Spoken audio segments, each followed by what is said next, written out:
Hello, I'm River Paytapun, and I had my first major hiccup with service provision, with accessing testosterone today with the pharmacy.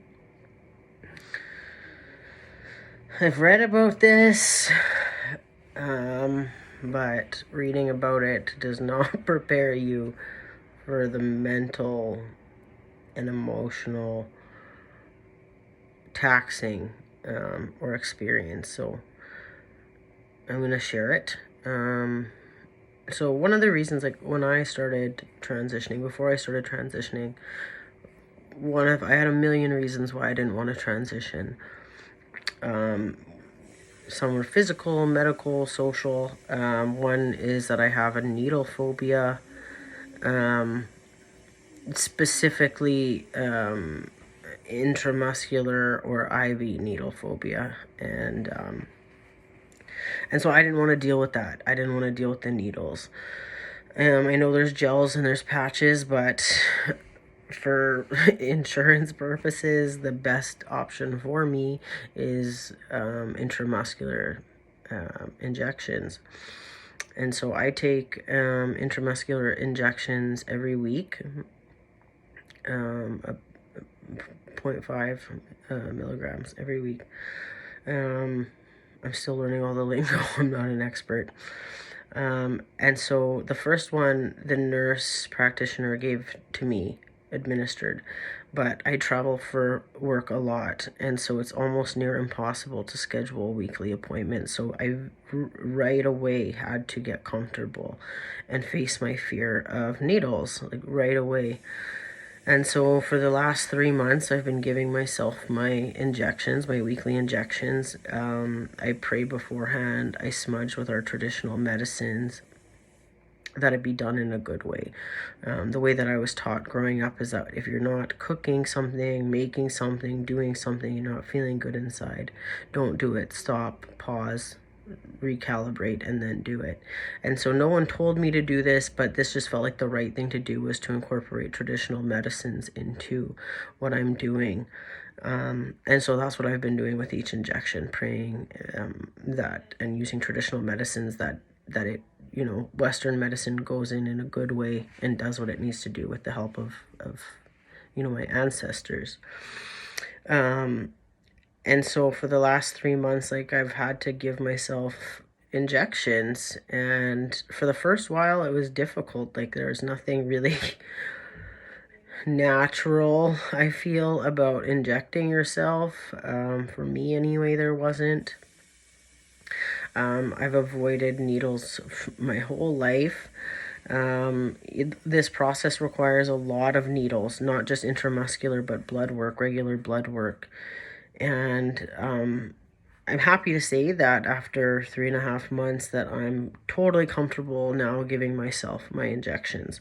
I took the time to sit down with the practitioners and help them. They helped map out the regions to inject and why those are the best ones, as they understand, right?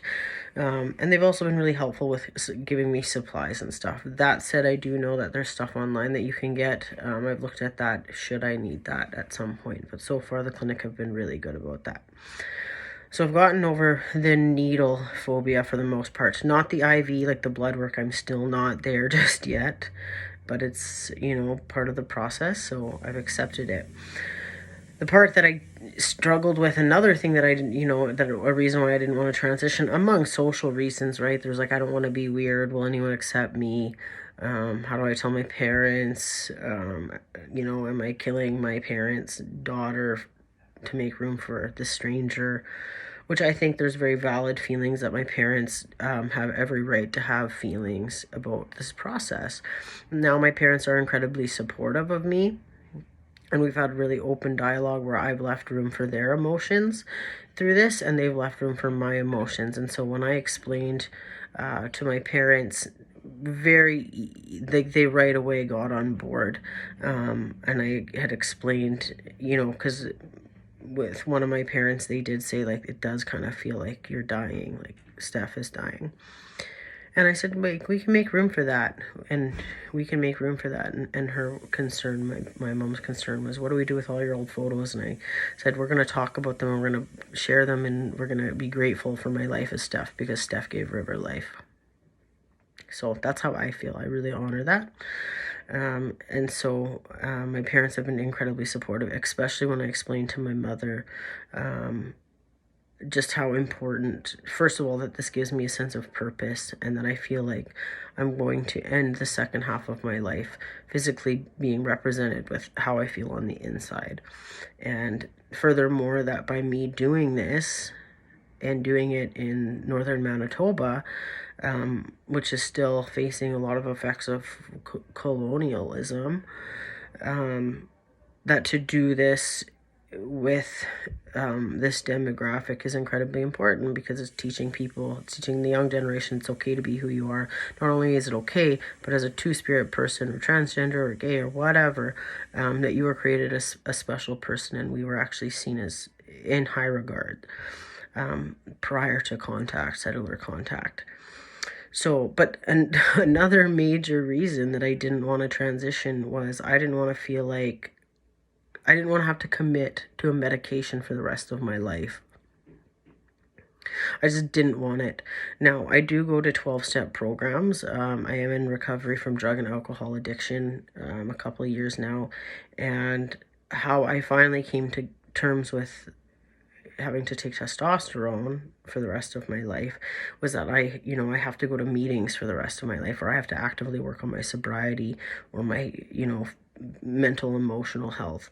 I have to drink water every single day. I'm going to have to eat for the rest of my life. I'm going to have to take showers. I'm going to have to go to doctor's appointments. I'm going to have to pay bills. There's lots of things that I have to do to be well and stay well. And so I did make that commitment. And I was okay with that part. But the part that other part that I just didn't want to experience, that I finally experienced, was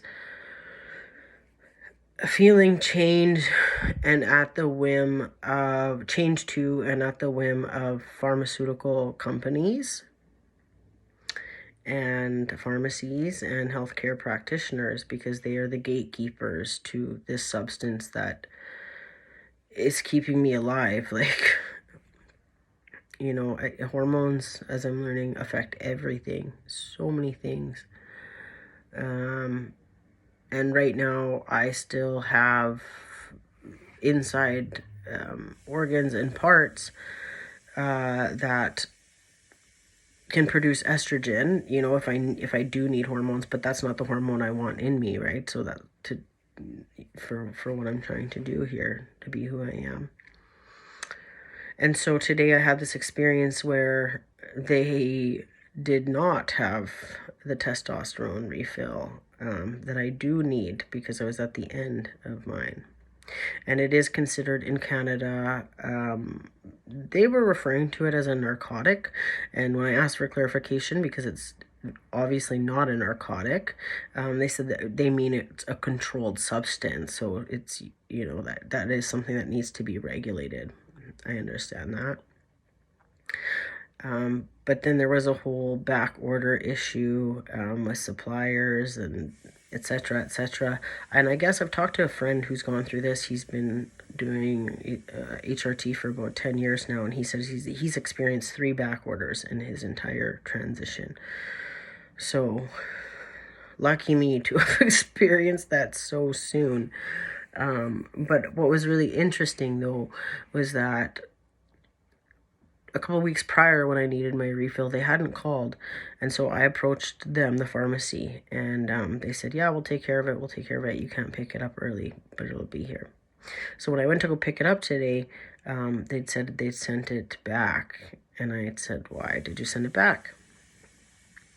They said, because some people don't pick up their medication. And I said, okay, that's fair. But this is a life thing. Like, this is for life. I'm going to not pick it up. And I don't know, like, I'm sure a lot of it was back order, but some of the small town mindedness came out, I guess, in some of the other dialogue that they'd shared through our interaction, in which they'd kind of said, you know, people aren't really used to this. People don't transition here. In which I was not gentle, and I said, well, they do now. They transition now, and a lot of people here want to transition, so you're going to have to figure this out. And so, long story short, I guess somebody somewhere in that system had decided that it wasn't, that the testosterone wasn't deemed as essential, and so they weren't careful to make sure that it was in stock, and kind of treated it as if it was like a recreational non-need. And so it turned into a very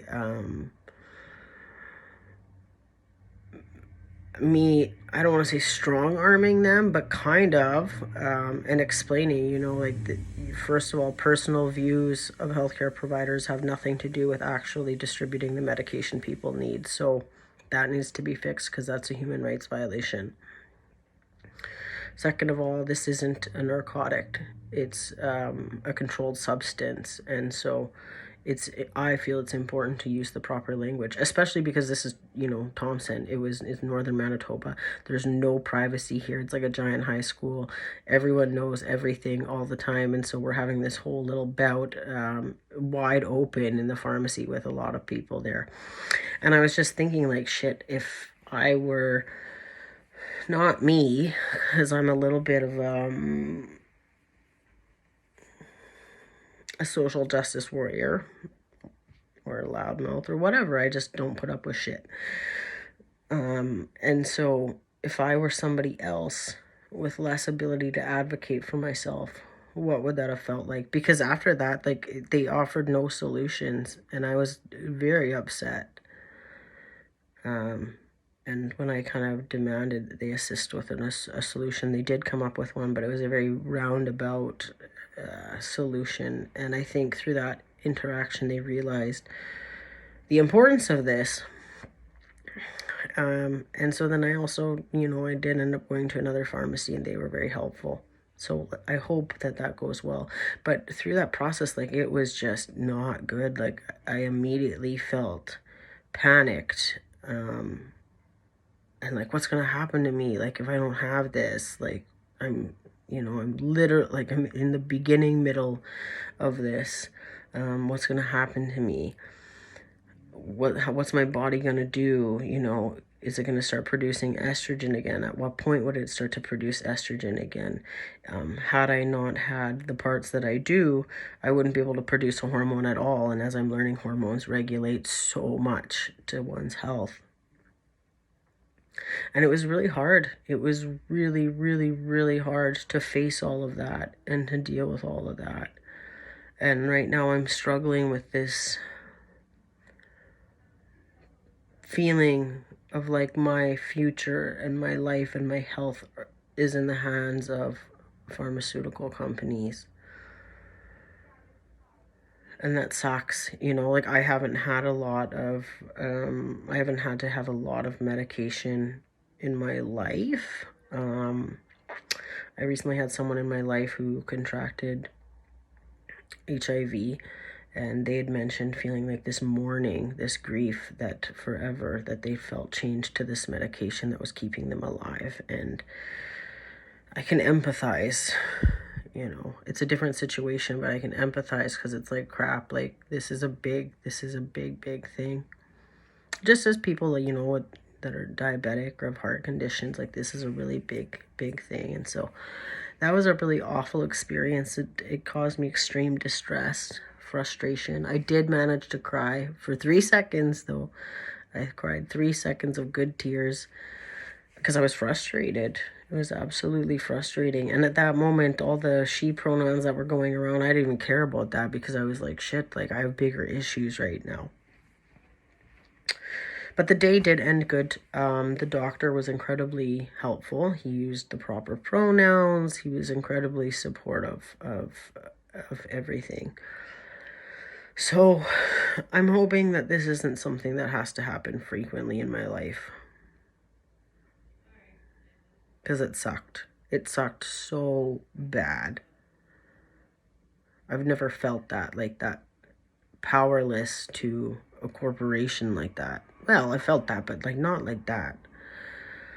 And powerless, like I'm chained to a substance. And albeit the substance is saving my life in every way.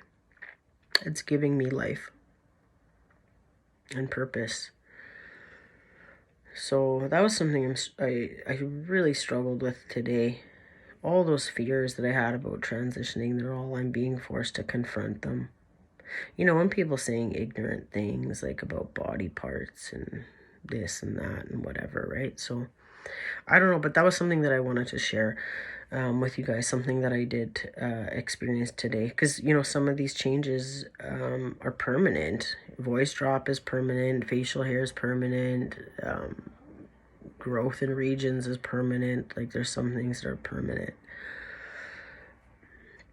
And it's already difficult to have to wait. I know we live in this society, we want everything now, but it is very hard to wait. Even in terms of top surgery, that whole process it's like a year long that I'm undergoing, right? So it's hard. Like, I don't want to sit here and say that it's easy, that it's a walk in the park.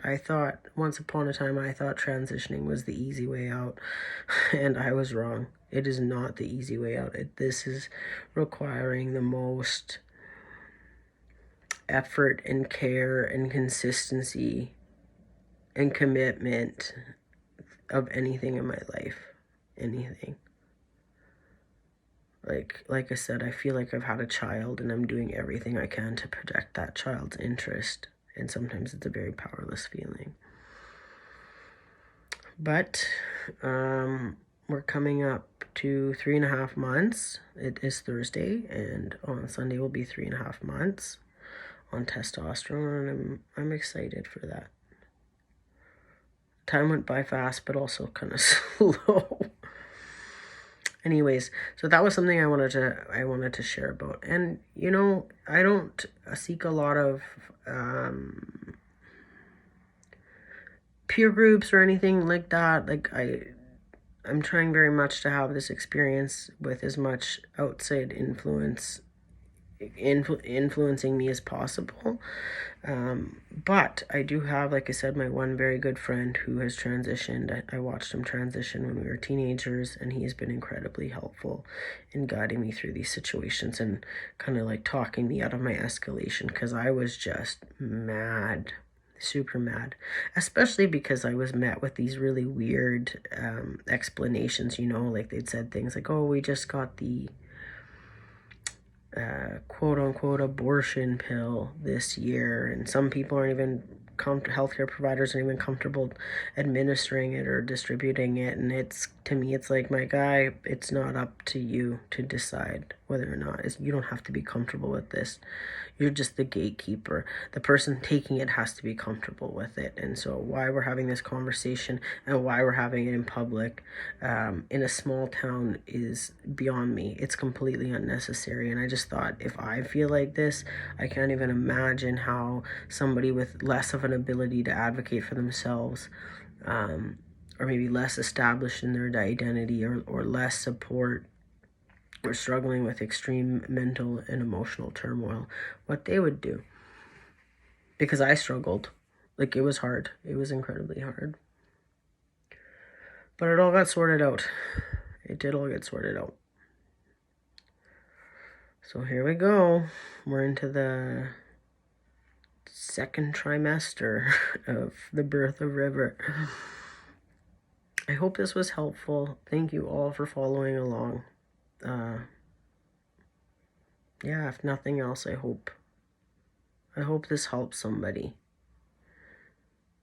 Even if you just know that you're not alone.